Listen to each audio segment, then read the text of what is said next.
rendez-vous mensuel qui est désormais dématérialisé et que vous pourrez donc suivre en direct et qui, dès lors qu'il est enregistré, vous permettra aussi de le voir ou de le revoir lorsque bon vous semblera. Alors, pour introduire le sujet d'aujourd'hui, on va dire que la difficile conjoncture économique actuelle, qui est fortement impactée en plus par la crise de Covid-19, qui n'est pas qu'une crise sanitaire, n'a pu que fragiliser la trésorerie des entreprises, voire menacer même l'exercice de leur activité professionnelle dans certains cas. Au-delà des mesures d'aide qui ont été mises en place par le gouvernement pour pallier justement à un effondrement de l'économie, le chef d'entreprise doit tout de même continuer à piloter son entreprise avec une visibilité économique qui est bien incertaine à court et même à moyen terme. Une baisse durable d'activité qui impose une restructuration, une rupture de trésorerie, des reports conséquents dans les délais de paiement, ou des reports également dans la passation des marchés publics ou privés et des commandes. On a autant de manifestations qu'il faut soit anticiper, si on le peut encore, soit au pire combattre. Dans cette optique, nous avons voulu vous présenter un panel de solutions d'accompagnement afin de vous aider à pouvoir assurer la pérennité de votre entreprise, et ce, quelle que soit sa forme juridique ou l'état des difficultés que vous rencontrez ou que vous pouvez rencontrer dans le cadre de votre activité. Alors, pour vous exposer un petit peu ces mécanismes, ces mesures d'accompagnement que vous pouvez mobiliser à votre niveau, tout en conservant la maîtrise de votre trésorerie et votre gestion, la CAPEB accueille aujourd'hui Maître Alexandre Bortolus, qui est administrateur judiciaire à Troyes. Donc, bonjour Maître. Bonjour, M. Chobot. Alors, le terme d'administrateur judiciaire fait quelquefois un petit peu peur. Je vous propose de nous expliquer un petit peu en quoi consiste précisément votre fonction et je vous cède la parole à cet effet. Merci, M. Chobot. Tout d'abord, je remercie la CAPEB de m'accueillir aujourd'hui pour présenter à ses adhérents les mesures de prévention et notamment le mandat ad hoc. J'évoquerai aussi un peu la conciliation puisqu'il y a un lien direct entre les deux procédures et j'ouvrirai un peu sur d'autres procédures alternatives, mais on est bien aujourd'hui ici pour parler de solutions préventives. Solutions préventives qui sont d'autant plus importantes, comme vous le disiez, M. Chobot, qu'on manque de visibilité complète sur l'avenir et qu'il y a certainement dès à présent pour nombre d'entre vous des inquiétudes et donc des mesures à prendre alors que vos entreprises étaient tout à fait saines à la veille de ces périodes de crise sanitaire. Alors tout d'abord, peut-être une présentation de ce qu'est l'administrateur judiciaire. L'administrateur judiciaire est un spécialiste de la gestion de crise. Gestion de crise pour des entreprises en difficulté, pour également tout type de patrimoine. Mais notamment, on intervient auprès du tribunal de commerce pour assister les entreprises dans le cadre de mandats ad hoc, de conciliation et éventuellement de redressement judiciaire. En aucun cas, l'administrateur, en revanche, n'intervient dans un cadre liquidatif. Ça, c'est le rôle de ce qu'on appelle les mandataires judiciaires, qui, eux, effectivement, viennent compléter le dispositif, mais pour des entreprises dont il n'y a plus de perspective de redressement et d'avenir. Donc, on est vraiment bien aujourd'hui sur les procédures de prévention et mon rôle est bien d'accompagner les entreprises vers cette démarche. Alors, qu'est-ce que le mandat ad hoc ? Le mandat ad hoc est une procédure tout d'abord qui avait été créée par les praticiens constatant que les procédures collectives ne répondaient pas à tous les besoins et notamment un besoin principal de traiter les procédures et les difficultés en toute discrétion. Comme vous le savez, certainement, quand vous passez en redressement judiciaire, y compris quand vous passez en sauvegarde, il y a publicité de cette décision. C'est parfois compromettant pour l'activité, notamment si vous travaillez avec des marchés publics, ce qui est assez fréquent dans le secteur du bâtiment. Les procédures de mandat ad hoc et de conciliation, elles, sont totalement confidentielles. C'est déjà leur premier et principal avantage, c'est que personne, sauf ceux qui sont invités aux négociations, ne sont informés de l'existence de cette démarche et donc de vos difficultés. Il n'y a donc aucune conséquence sur l'obtention de marchés publics. Le Code des marchés publics n'interdit absolument pas de souscrire à de nouveaux marchés si vous êtes en mandat ad hoc ou en conciliation, ce qui est le cas pourtant si vous êtes en sauvegarde, en redressement judiciaire. Sauvegarde, vous pouvez également souscrire encore. Par ailleurs, c'est une procédure dont vous allez conserver le contrôle complet. Vous n'avez aucune mise sous tutelle de l'entreprise dans le cadre d'un mandat ad hoc. Quelle est la situation? Vous êtes un dirigeant qui rencontrait des difficultés ponctuelles et la crise sanitaire est typique de ces difficultés. Votre entreprise, globalement, est saine. Vous n'avez pas de difficultés de rentabilité structurelle qui devraient nécessiter notamment des licenciements ou des mesures que vous n'êtes pas en capacité de financer avec vos fonds propres. Mais en revanche, vous êtes conscient que vous vous dirigez vers une difficulté de trésorerie. Vous avez peut-être un emprunt en cours dont vous vous demandez comment vous allez demain assumer le remboursement. Vous avez peut-être des difficultés avec votre bailleur qui font que le paiement du loyer va s'avérer difficile sur une période de temps, avec des crédits bailleurs également ou des loueurs de matériel, de véhicules. Donc, tout un tas de difficultés qui peuvent être générées justement par la crise sanitaire parce que au printemps, vous avez rencontré des difficultés pour travailler en raison du confinement et vous n'avez pas pu rentrer le chiffre d'affaires.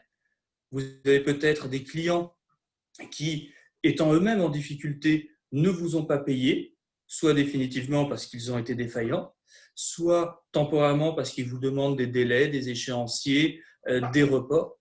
Et dans ce cas-là, votre trésorerie souffre. Les banquiers, spontanément, n'acceptent pas toujours de différer, ni même vos différents créanciers, fournisseurs ou autres.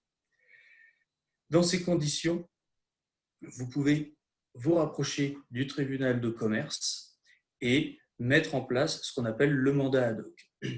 Le mandat ad hoc est une procédure très souple, comme je vous l'indiquais. Vous allez dire au président, voilà les difficultés que je rencontre, voilà mes perspectives. J'ai besoin maintenant de quelqu'un pour m'accompagner afin de mettre en place ces mesures. Ce quelqu'un, c'est le mandataire ad hoc. Il va vous aider à faire déjà un diagnostic de la situation de votre entreprise, puis vous accompagner auprès de votre banque, de vos fournisseurs pour négocier. La présence d'un tiers dans ce type de procédure est souvent un vrai soutien pour le chef d'entreprise parce que nous avons l'habitude de ces rapports avec les différents intervenants. Nous avons également des fois des positions que nous pouvons adopter ou des stratégies de négociation qui ont une vraie valeur ajoutée et vous permettent d'obtenir quelque chose. Il faut rester conscient sur le fait que tout ce que je vous dis repose sur une négociation, sur une transaction. Et dans le cadre du mandat ad hoc, on ne pourra pas contraindre une personne à accepter ce qu'on lui propose. Il y a toujours donc le risque, effectivement, que votre créancier ou la personne avec qui vous êtes en difficulté refuse de transiger. Quel cas, il faudra passer à d'autres positions que j'évoquerai par la suite. Donc, ce dispositif, comme je vous l'indiquais, c'est vous qui déterminez le périmètre. Si vous dites au mandataire ad hoc, j'ai besoin que vous négociez le problème de mon découvert bancaire parce qu'il a été dénoncé et j'ai besoin qu'il soit renouvelé ou qu'il soit converti en moyen terme. Si vous lui dites, j'ai un problème avec tel fournisseur parce que je commence à avoir des impayés auprès de lui et il faut qu'on trouve une solution pour le rémunérer et purger le problème parce que j'ai 2-3 mois là sans rentrer, j'ai mon client qui me pose des difficultés, mais il faut que je continue d'alimenter les chantiers. C'est vous qui déterminez et le mandataire ad hoc ira négocier avec la personne que vous avez déterminée. Et en aucun cas, si vous lui dites… C'est ça, c'est une prestation à la carte. Et en aucun cas, si vous demandez de négocier avec le banquier, le mandataire ad hoc n'ira voir vos fournisseurs. Et les fournisseurs ne seront pas du tout informés de vos difficultés. De même, les clients ne seront pas informés, sauf si vous demandez spécifiquement une négociation avec un client parce qu'il y a une difficulté avec le client.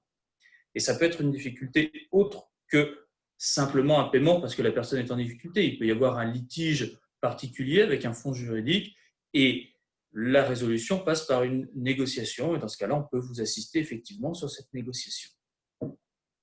Assez classiquement, ce qui se passe quand on prend le dossier et notamment quand on est sur un volet de pure négociation de délai de paiement, il y a un usage, et notamment avec les banques, c'est de dire qu'à l'ouverture du mandat ad hoc, on gèle conventionnellement les emprunts. Ça veut dire que tout ce qui va être emprunt au crédit bail, assez souvent, on va dire, bon, le temps qu'on discute, on va geler le remboursement du capital, vous ne payez plus que les intérêts, et on trouve une solution. Et on se donne quelques semaines, quelques mois pour discuter de ces solutions-là, tout en permettant à la société de reconstituer sa trésorerie le temps que la solution soit négociée et trouvée. Ça, c'est des accords de place avec les établissements bancaires qui sont valables en général partout en France, hein, mais qui permettent justement de dire on fige la situation d'ouverture du mandat ad hoc avec les personnes avec qui on négocie. Comme ça, on est vraiment sur une négociation efficace pour le créancier et pour le débiteur et sans conduire à une dégradation de votre situation sur la période. Ensuite, on va discuter et là, l'avantage du mandat ad hoc par rapport à une conciliation, procédure sur laquelle je vais revenir, c'est que nous n'avons pas de délai. Le président du tribunal va fixer un délai, mettons, de 3 mois, 6 mois, et c'est vous qui demanderez à renouveler ou pas ce délai en fonction de l'avancement des négociations. Ça peut vous laisser craindre éventuellement une dérive du temps, peut-être des coûts, mais néanmoins, il faut être conscient d'une chose, c'est que l'absence de délai vous donne la maîtrise de la négociation. Dans une conciliation, on dit la conciliation est ouverte pour 4 mois, plus éventuellement un renouvellement d'1 mois, donc 5 mois maximum. Si votre créancier n'a pas une réelle intention de négocier, il a tout à fait la possibilité de laisser courir un peu le délai pour faire en sorte que, arrivé au bout du délai de 4 mois, vous n'ayez plus beaucoup le choix que d'accepter sa position. Parce que sinon, la conciliation tombe et après, vous ne pouvez pas réouvrir tout de suite une nouvelle conciliation. Quand vous êtes en mandat ad hoc, c'est vous qui maîtrisez le délai. Donc, si vous n'êtes pas d'accord avec votre créancier, vous pouvez toujours rester sous le régime du mandat ad hoc et lui dire bon, bah, c'est pas grave, on va obtenir 1 mois ou 2 mois ou 3 mois de plus pour arriver à une situation qui convienne aux deux parties. Donc, en fait, cette position-là est une force. Je vous en prie, donc la suspension des prêts dont vous parliez, elle peut du coup être prorogée plusieurs fois dans le temps. Elle peut effectivement du coup être prorogée plusieurs fois dans le temps et il y a des procédures où c'est exceptionnel, en général c'est quand même quelques mois, mais j'ai eu le cas d'une société de taille un peu significative où le mandat ad hoc a permis de proroger sans accord de mandat l'échéance pendant presque 18 mois. Tout simplement parce qu'il y avait un sujet de procédure collective sur la filiale et que le temps qu'on parvienne à une solution sur la filiale, on attendait au niveau de la holding pour aboutir à une solution. Donc, on peut effectivement aller sur quelque chose de parfois un petit peu long, ce qui n'est pas forcément non plus complètement souhaitable, mais le temps permet aussi parfois de prendre du recul sur les problématiques, de mieux alimenter les partenaires en informations comptables et financières. Alors, bien entendu, il faut adapter ces termes-là à la taille de la structure. On ne parlera pas de la même chose si on a une structure qui fait 10 millions d'euros de chiffre d'affaires, une structure qui fait 75 000 euros parce que c'est un micro-entrepreneur. Mais néanmoins, ça permet aussi de prendre un peu la mesure de la difficulté et de voir si ce que pensait le chef d'entreprise sur l'amélioration de sa situation et l'évolution des choses se concrétise et permet effectivement d'aboutir à la transaction que l'on souhaitait. Donc, c'est tout à fait possible. Par ailleurs, je vous disais aussi, il ne faut pas avoir l'impression que ça fasse tourner le compteur, ce délai, puisque un autre mérite de cette procédure, c'est que le chef d'entreprise en connaît le coût à l'avance.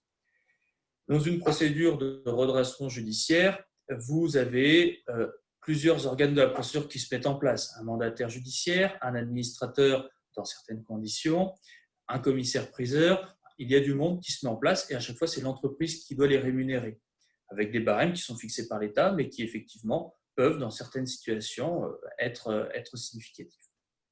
Dans le cadre du mandat ad hoc, il n'y a déjà qu'un seul professionnel, qui est le mandataire ad hoc. Ensuite, ces honoraires sont négociés avant l'ouverture de la procédure. Donc, il y a une lettre de mission qui doit être établie avec le mandataire ad hoc qui fixe son taux horaire, le plafond de ces honoraires. Donc, on va vous dire, bon, compte tenu de cette procédure, je pense que je vais travailler une dizaine d'heures et donc, ça va faire tel budget.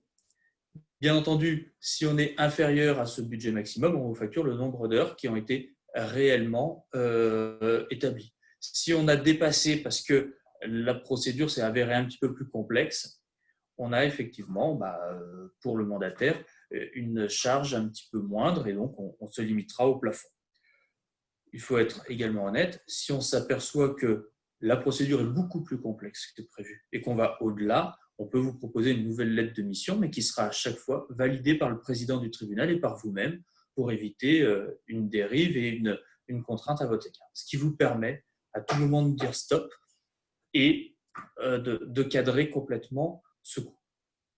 Après, il faut voir l'aspect coût, mais il faut aussi voir l'aspect valeur ajoutée pour vous, puisque anticiper vos difficultés, mettre en place des mesures préventives, ça vous permet quand même de traiter un problème avant qu'il n'en soit réellement un pour l'entreprise et qu'il compromette sa pérennité. Et donc, ça peut vous permettre de préserver votre outil de travail, alors que si vous vous retrouvez dans une période de redressement judiciaire qui n'a pas été préparée, qui est beaucoup trop tardive parce qu'il y a un passif très important qui est mis en place, c'est vrai que ça obère complètement les chances de succès de la situation. Et là, c'est un constat d'expérience, mais il n'y a pas un total succès sur ces procédures de prévention, soyons honnêtes, mais bien souvent, quand les chefs d'entreprise anticipent la difficulté, viennent en amont vers les professionnels tels que moi ou le tribunal, on arrive à mettre en place des solutions qui pérennisent les entreprises dans beaucoup plus de cas. Et effectivement, les entreprises qui sont passées par un mandat ad hoc, on arrive à trouver une solution. Pour ma part, j'avais fait un calcul un jour, j'étais à 80% à peu près de solutions trouvées, ce qui est quand même nettement supérieur à ce qu'on a dans le redressement judiciaire. Et ce n'est pas tellement que les procédures sont plus ou moins adaptées, c'est que plus tôt vous venez, plus faible est le passif, plus facile est aussi la capacité à sortir de la difficulté que vous traversez. Donc voilà. Après, ça peut passer derrière par la procédure collective, mais néanmoins, le mandat ad hoc aura permis de préparer les choses, d'anticiper et ainsi de mettre tout en place pour que les choses se passent bien ensuite. Et donc, c'est là que je vais arriver à l'issue de ce mandat ad hoc. À quoi ça sert ? Le mandat ad hoc va vous permettre principalement d'aboutir à un accord négocié avec la personne avec qui vous étiez en difficulté, assez généralement donc vos partenaires financiers, les banques, les fournisseurs. Cet accord, pareil, il est confidentiel, il est signé entre les deux parties. Ensuite, on présente au président du tribunal de commerce simplement le fait qu'on a trouvé un accord, que les parties se sont entendues, que par conséquent le mandat ad hoc est terminé et le président valide la fin du mandat ad hoc et les honoraires du mandataire. Ensuite, vous exécutez votre protocole comme tout accord qui pourrait être passé avec un fournisseur. L'autre possibilité, c'est que dans le cadre de ce mandat ad hoc, on ait négocié des accords avec les banques qui aient généré différentes contraintes pour les banques qui peuvent leur dire « oui, mais moi j'aimerais bien que ce protocole soit constaté par le président du tribunal ». Donc là, on va passer sur une conciliation simplement pour faire constater le protocole judiciairement par le tribunal. Le protocole reste confidentiel.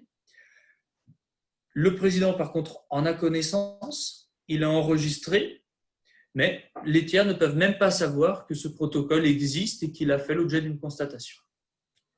En revanche, si les banques, pendant ce mandat ad hoc, ont accepté de vous apporter des fonds nouveaux, parce qu'on a obtenu un emprunt, parce qu'on a obtenu peut-être un apport d'un actionnaire qui était récalcitrant, qui refusait de souscrire dans le cadre d'une assemblée générale à une augmentation de capital et qui l'accepte par d'autres biais peut-être d'apporter de l'argent.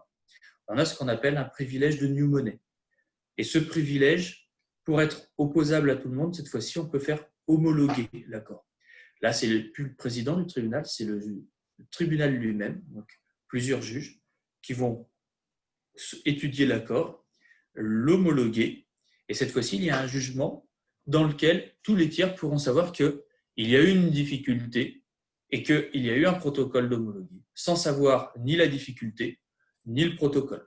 Donc, on perd un petit peu la confidentialité, mais on reste quand même sur quelque chose d'assez léger. Et puis, il faut quand même aller consulter le BODAC ou le greffe pour quand même avoir cette information. Ce n'est pas publié sur votre CABIS, contrairement aux procédures collectives. L'autre solution, c'est de dire qu'on n'a pas abouti à un accord et que là, il faut peut-être passer par une voie de la procédure collective. Et on prépare dans ce cas-là avec vous l'ouverture d'une sauvegarde. C'est-à-dire que vous n'êtes pas en état de cessation des paiements, mais qu'on n'arrivera pas à purger le problème qui vous a amené vers nous. Ou s'il y a un petit peu plus lourd, parce que vous dites qu'il va falloir faire des licenciements pour fermer un établissement, parce que j'ai perdu un marché, je n'ai pas réussi à le récupérer, on va devoir donc licencier les personnes qui étaient affectées à ce marché-là. Là, on peut passer par le redressement judiciaire, qui va avoir pour vertu de geler tout le passif cette fois-ci, et de vous permettre un financement par un organisme qui s'appelle l'AGS de l'ensemble des procédures de licenciement que vous mettriez en place.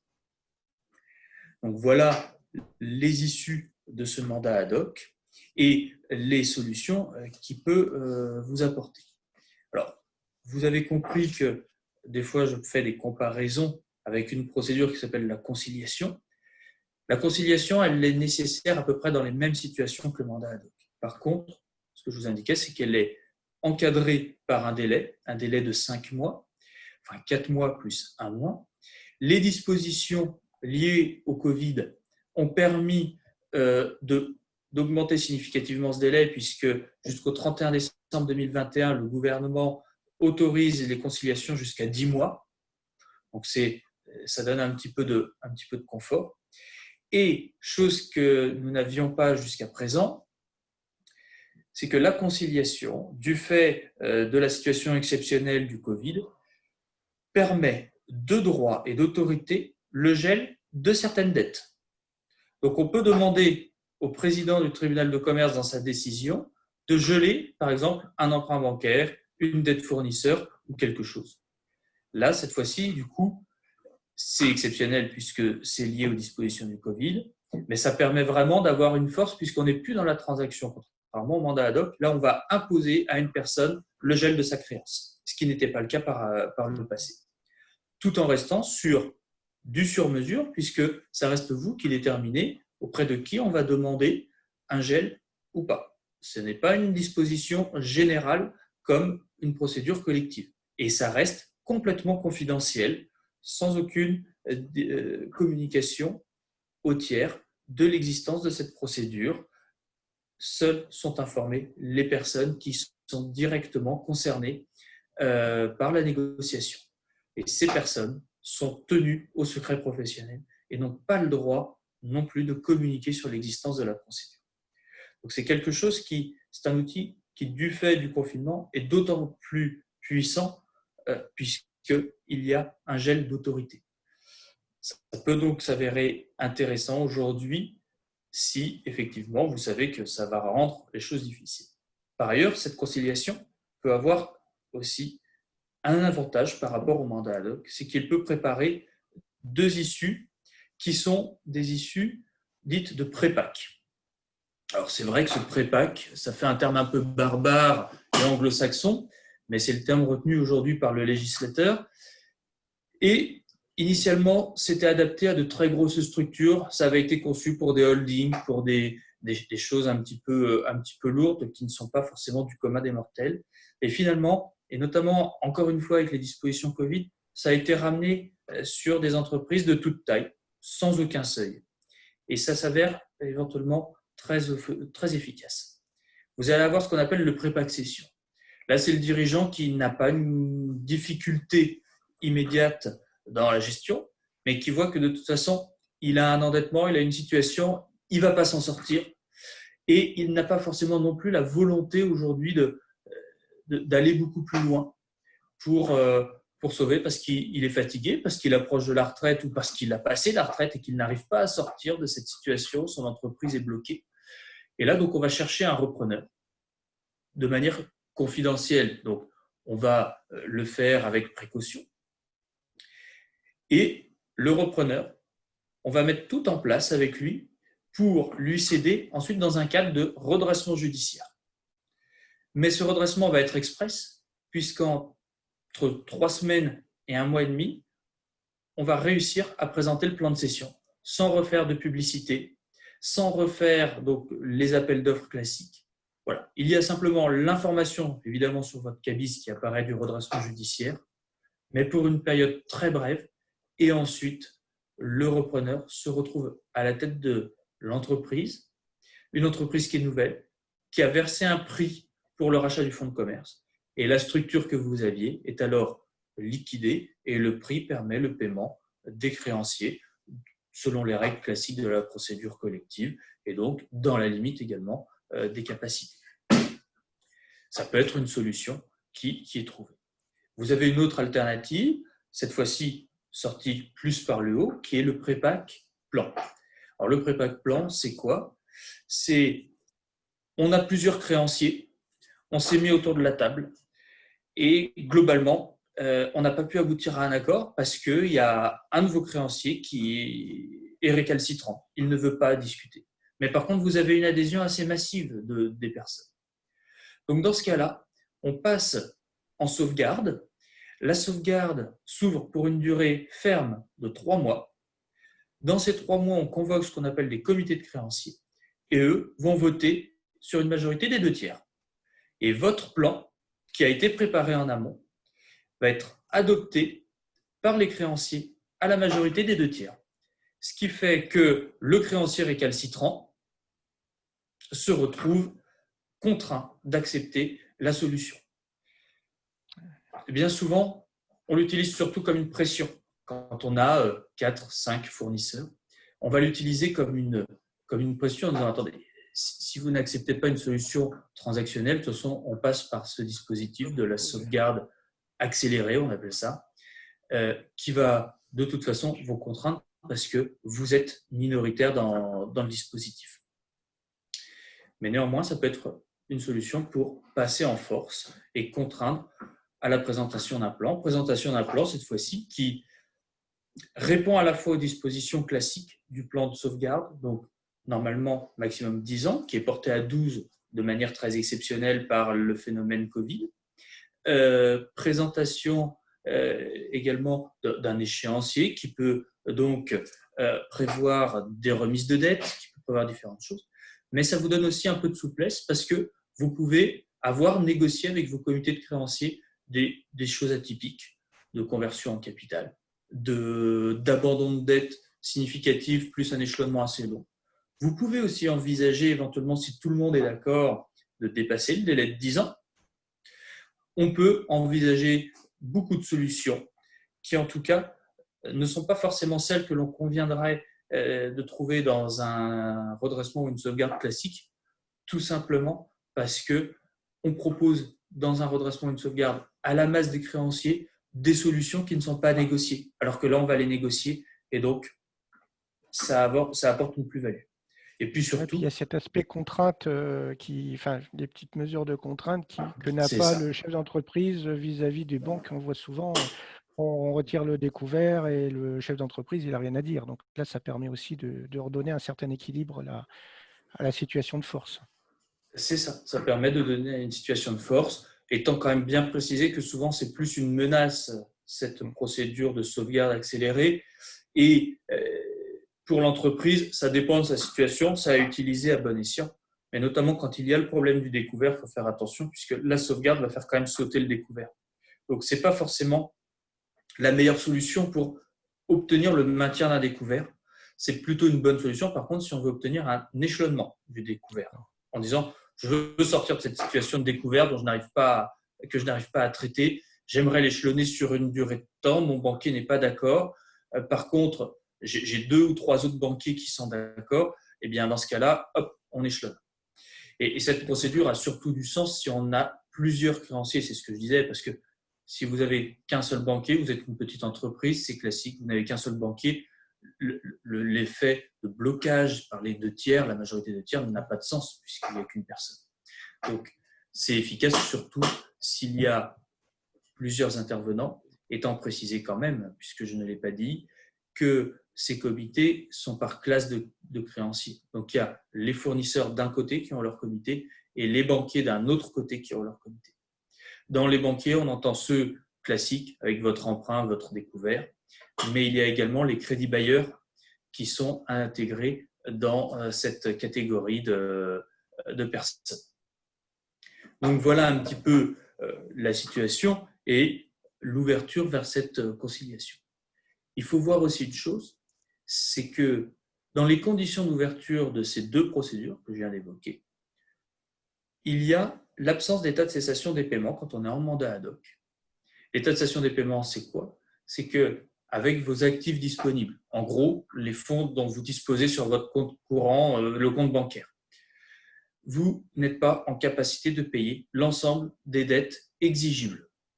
Donc, par exemple, vous avez des cotisations URSSAF impayées, des échéances de prêts qui ont commencé à être impayées et ça représente, mettons, 30 000, 40 000 euros et sur votre compte bancaire, vous êtes déjà à découvert et vous avez utilisé l'intégralité de votre découvert. Là, vous allez être dans une situation qu'on appelle l'état de cessation des paiements. Le mandat ad hoc, normalement, n'est pas disponible pour les entreprises de cette nature-là. En revanche, la conciliation va être ouverte pour ces sociétés dans la mesure où cet état de cessation des paiements n'a pas plus de 45 jours.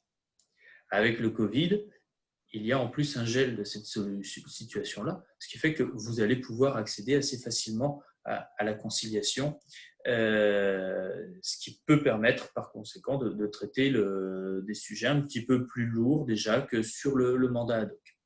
C'est tout à fait favorable. Après, vous avez d'autres procédures qui ne sont pas des procédures directement de prévention, plutôt de traitement de la difficulté, mais qui néanmoins doivent garder un certain intérêt. Ça va être la sauvegarde et le redressement judiciaire.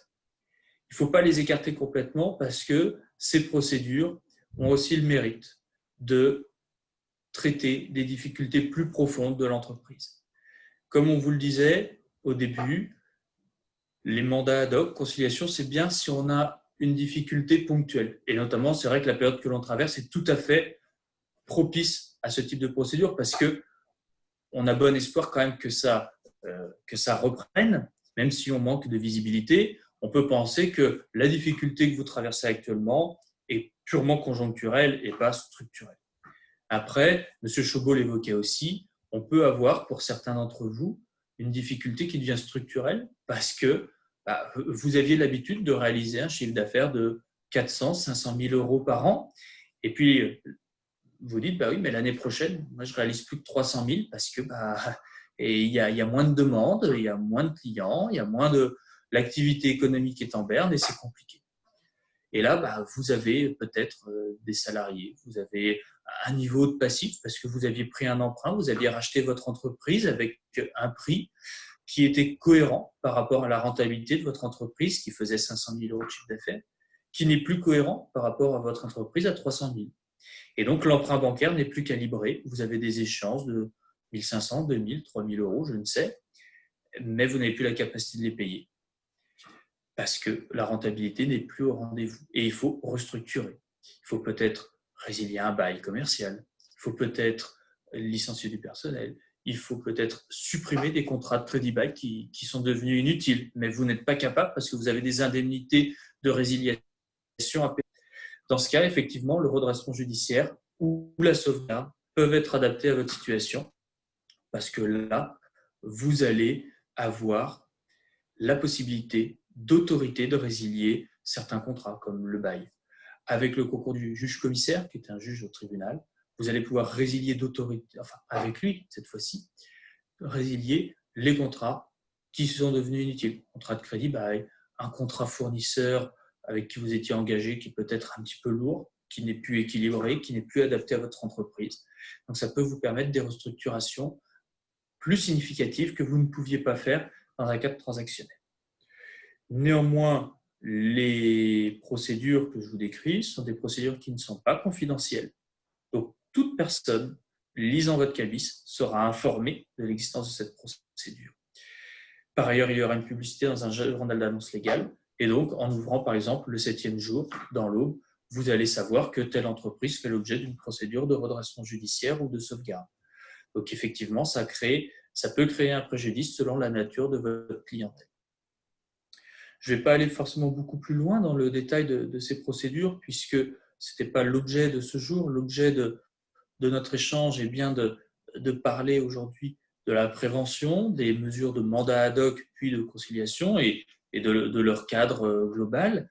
Mais il faut savoir qu'il y a ces procédures et que ces procédures, si elles sont bien préparées, peuvent aussi avoir un intérêt pour les entreprises parce que ça permet de traiter de manière plus profonde une difficulté et ça peut vous permettre de rebondir. Et on a des exemples autour de nous où ça a effectivement marché parce que ça a été bien traité, parce que ça a été pris en amont. Et comme toujours, ce qui compte, c'est d'anticiper sa difficulté et de prendre la bonne procédure au bon moment pour traiter la situation. Ce qui est évident, c'est que plus vous attendez, plus vous reportez la volonté de traiter et de vous faire assister pour le traitement de la difficulté, plus vous risquez d'avoir des difficultés à vous en sortir. Quand vous vous retrouvez dans une situation où la caisse de congés payés n'intervient plus depuis plusieurs mois, où vous avez des découverts qui sont dénoncés, que vous n'arrivez plus à vous approvisionner dans de bonnes conditions, qu'il n'y a pas de trésorerie, il est évident que l'ouverture du redressement judiciaire va être très compliquée. Il n'y a pas de compte client à mobiliser, il n'y a plus de trésorerie disponible pour financer les premiers approvisionnements alors que vous allez devoir payer sur proforma. Vous avez un passif qui a explosé, qui peut s'avérer supérieur des fois au montant de votre chiffre d'affaires annuel. Compte tenu des rentabilités espérées, effectivement, le redressement judiciaire peut s'avérer très rapidement voué à l'échec, mais ce n'est plus dans ce cas-là la faute de la procédure, mais plutôt une défaillance dans ce cas-là, dans l'analyse des difficultés. Et c'est vrai que la vertu du chef d'entreprise, c'est d'être optimiste et de croire en son entreprise, mais il faut aussi être lucide et reconnaître parfois qu'on a besoin d'un coup de main pour pouvoir passer un cap difficile. Et la période que l'on traverse, on est tous dans la même situation, il y a des incertitudes, il y a des inconnues qui sont lourdes, et parfois d'être à deux à réfléchir sur la situation permet de trouver les bonnes solutions et permet de négocier quelque chose de pertinent avec des créanciers pour passer ce cap compliqué. Donc voilà aujourd'hui ce que je pouvais vous dire. Sachez également que le tribunal de commerce peut vous recevoir pour évoquer avec son président la situation de votre entreprise. Le président du tribunal de commerce est un commerçant comme vous, donc il est sensibilisé aux problématiques actuellement traversées. Il vous reçoit sans a priori, donc si vous y allez, n'ayez pas l'impression que de toute façon son objectif va être de vous placer en liquidation judiciaire ou de vous faire l'objet d'une procédure de faillite. Si vous allez le voir pour une difficulté, que vous lui demandez un conseil, que vous lui demandez l'ouverture d'une procédure, peut-être de mandat ad hoc, de conciliation, le président gardera petit 1 cette information confidentielle. Petit 2, si vous ne lui demandez pas l'ouverture d'une procédure de redressement ou de liquidation, il ne pourra pas l'ouvrir d'office. Le tribunal n'a pas le droit de se saisir d'office d'une procédure collective. Et par conséquent, si vous n'allez pas spontanément vers lui, ce n'est pas lui qui vous attraira devant le tribunal. Ça peut être derrière un créancier qui vous assigne, peut-être, mais le tribunal ne vous fera pas la contrainte d'aller devant la procédure. Donc, n'hésitez pas à aller vers lui pour obtenir un conseil. Vous ne tomberez pas dans un guet-apens, comme des fois on peut l'entendre, qui dirait une fois que je me suis mis là-dedans, je ne peux plus m'en sortir. Et ils m'ont attrait devant le tribunal, ils m'ont obligé à ouvrir un redressement judiciaire, etc. Ce n'est pas vrai. Si vous n'êtes pas consentant, vous n'aurez pas ces procédures-là. Par contre, si vous n'anticipez pas… Oui. Méthodologiquement, donc la première phase, parce que vous parlez de saisir le tribunal, oui. La première phase, on prend rendez-vous d'abord avec vous ou on va d'abord au tribunal? Alors justement, j'allais y venir, c'est qu'il y a effectivement cette possibilité de prendre rendez-vous avec le tribunal en contactant le greffe et en demandant un rendez-vous avec le président du tribunal de commerce. lequel va écouter les difficultés du chef d'entreprise et l'orienter éventuellement vers différentes choses, et notamment vers un professionnel comme moi. La possibilité aussi est de prendre directement à la tâche avec quelqu'un comme moi pour discuter des difficultés, et ensuite, je vais l'orienter vers différentes procédures. Il faut bien noter que tant auprès du président du tribunal qu'auprès de moi, la consultation est gratuite. Moi, je n'ai pas le droit de prendre d'honoraires sur une consultation d'un chef d'entreprise qui vient me voir en disant « j'ai une difficulté, je ne sais pas quoi faire, qu'est-ce qu'on peut faire ?» Voilà. Donc, de toute façon, s'il y a ouverture d'une procédure de type mandat ad hoc, il faudra passer devant les deux personnes que l'on évoque, l'administrateur et le président du tribunal, peu importe l'ordre dans lequel vous faites votre premier rendez-vous. C'est en fonction de l'affinité, en fonction de la sensibilité de la personne. Vous pouvez prendre attache directement avec les deux sans difficulté. Généralement, on oriente vers vous puisque vous étiez déjà intervenu auprès de la CAPEB, une sorte de partenariat, donc une confiance. C'est ça. Et puis c'est peut-être effectivement, moins officiel aussi de voir une personne, entre guillemets, physique plutôt qu'un président de tribunal qui, avec l'aura et les conséquences peut-être qu'on voit derrière. C'est vrai. Et puis, la difficulté, des fois, quand on se présente au tribunal, c'est que on peut croiser un concurrent au greffe qui venait faire une formalité, manque de chance ce jour-là, et qui peut s'interroger sur le fait de vous voir passer au tribunal. Bon, moi, j'ai une porte qui est assez discrète. Mon nom n'est pas affiché en gros devant, donc on ne sait pas forcément où je suis situé. Mais ça a le mérite, vous passez dans ma rue, on peut croire que vous venez au restaurant ou dans le commerce qui est au rez-de-chaussée. Ça peut être plus discret et c'est peut-être aussi moins intimidant pour le chef d'entreprise parce qu'effectivement, je ne suis pas une autorité judiciaire, je suis qu'un conseil, comme peut l'être un avocat, mais bon, avec une spécialité et avec un statut. Voilà, c'est ça. Et puis pareil, moi, vous allez faire le rendez-vous avec moi, je vais vous donner mes recommandations, mes avis, mes positions.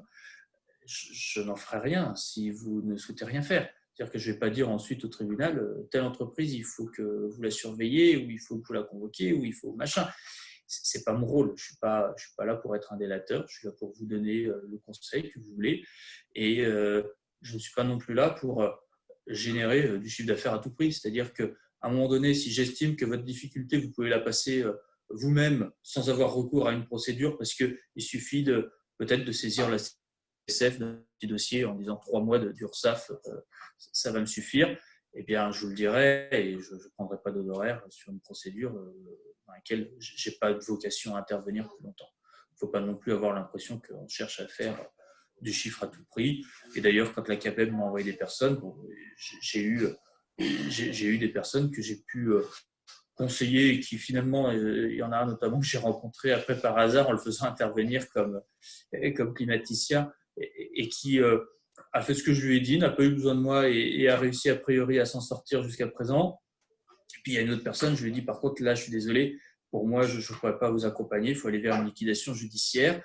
Et donc la personne, je ne sais pas ce qu'elle a fait ensuite, mais j'étais plus en mesure, les difficultés pour le coup étaient trop graves par rapport à sa situation. Donc voilà, on a tous les cas de figure, mais c'est vrai que de pousser la porte ne vous engage en rien et peut vous permettre de trouver des fois des solutions et puis des fois tout simplement d'avoir le regard extérieur d'une personne qui va vous dire froidement ce qu'il pense de votre entreprise. Ça peut des fois être difficile à entendre, mais des fois ça peut aussi vous permettre d'ouvrir les yeux sur quelque chose auquel vous n'aviez pas pensé en amont.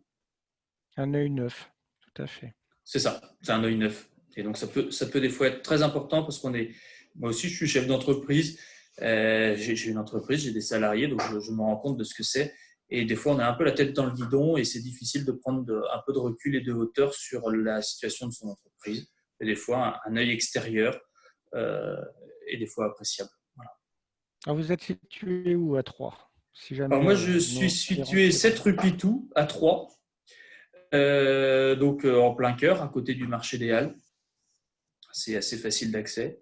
Et je suis facilement contactable, alors soit en contactant mon étude au 03 25 73 97 98, entre 9h et midi, 14 h et 16h30 sur les horaires de téléphone, soit sinon plus facilement en m'adressant un mail à contact@cardon, cardon-bortolus, bortolus.fr. Donc là, vous pouvez me demander, me faire part de vos difficultés brièvement en me disant on fait un rendez-vous et en général, je vous reçois assez rapidement pour convenir d'un rendez-vous en fonction de nos agendas respectifs et puis discuter des choses. Et sinon, comme je vous l'indiquais, vous pouvez contacter le greffe du tribunal de commerce pour demander un rendez-vous avec le président au 03 25 73 15 08. Donc là, pareil, le président vous recevra pour faire le point. Et si vous êtes trop timide, vous passez par votre CAPEB qui vous récapitulera un petit peu tout ça. Voilà, tout à fait. Écoutez, Donc, maître, voilà. je ne sais pas si vous avez autre nom, c'est bon? On n'a pas de... Moi, j'ai fait le tour. Après, effectivement, je ne sais pas s'il y a des questions que vous souhaitez me poser, mais sinon, je suis tout à fait ouvert à y répondre. Moi, je pense que c'est assez clair. Bon, j'ai pas de questions sur le chat. Je regarde un peu sur Facebook. Non, je n'ai pas de questions. D'accord. je pense que ça a été relativement complet, sans rentrer trop non plus dans le détail, puisque c'est pas le fait, l'objectif n'est pas de noyer sous la masse, mais vraiment de donner quelques orientations, en précisant bien justement qu'il s'agit bien de mesures d'assistance et que c'est bien d'avoir un tiers professionnel qui va orienter le chef d'entreprise. Parce que le chef d'entreprise, il a beau avoir des difficultés, à partir d'un certain moment, il ne saura pas forcément quelles mesures mettre en face de ces difficultés. Donc, voilà, et puis le chef d'entreprise n'est pas censé avoir fait un master 2 de droit des affaires où on lui a expliqué pendant des cours magistraux à la fac ce qu'était que le mandat ad hoc, la conciliation, etc. C'est un homme de terrain et il a besoin des fois de quelqu'un qui lui dise il existe des solutions pour vous aider, voilà ce que vous pouvez avoir comme dispositif. Donc, c'était mon but, c'était d'ouvrir simplement un petit peu sur les grandes lignes sans entrer dans un cours magistral de 3 heures. Voilà. J'espère que ça aura servi aux personnes qui nous écoutaient ou qui nous écouteront dans le cadre de vos, sinon rediffusions, mais en tout cas de la consultation postérieure de cette vidéo. Eh bien, écoutez, c'est l'occasion de vous remercier à nouveau pour votre intervention. Je vous en prie, M. Chauveau. On continuera la collaboration par interposer, en vous envoyant nos adhérents pour que vous les sauviez. Donc on essaye en tout cas. Hein. On peut pas donner de garantie de résultat malheureusement, hein, mais en tout cas, on met tout en œuvre pour leur proposer des solutions qui soient adaptées et qui leur permettent de passer le cap. Eh bien, merci encore. Et puis, voilà.